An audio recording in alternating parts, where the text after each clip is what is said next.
थरोय हम माहौर फिल्म से कयामु यामना कोरोना की ना कापगे हाइबगु अखोइगी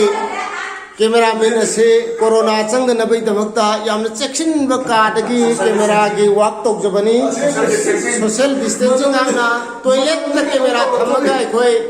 सोशल डिस्टेंसिंग आंगना तौजबनी अखोइना कोरोना बु किजजबा अदुबु अखोइगी थबकती हंजिनदबा यादबा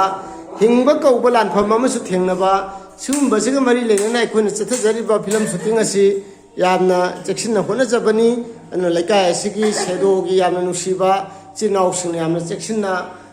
ngaksinbiri amasung akhoi kai khunajaba marup santagi yum masida akoina noandagi na numita bhawba otpa neiba tawbada asauba matta yaudana karigiro yum kanda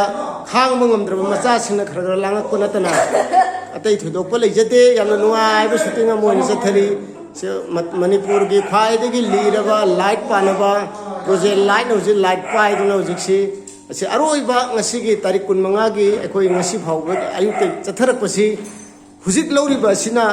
10 सुबा सिन्नी नोंगमदे अखोइना सिन 10 नमजबगी ngasi 10 सुबा सिन्नसी लोइरगा अखोइ ngasi की स्वा थागदबनी बेकअप लाउगदबनी हुजिक यामना फजबा अरेंजमेंट अमा हई मही मागी नुसिजबा नुपादा फ्रीजगी लौथोकपा हई मही म पिथकनबा माना तौजबनी लाइटिंग जे लोइबगा नंबर लोइगदबा यामना तेनबा दुगुंबा शोनी लेप्चरीबसे अखोगी फिल्म स्टार थोइदा कैमरामैन रेगन के एसना लेट्रिनदगी कैमरा थारई येंबियो याम चेक्सिन एवार्ड की फिल्म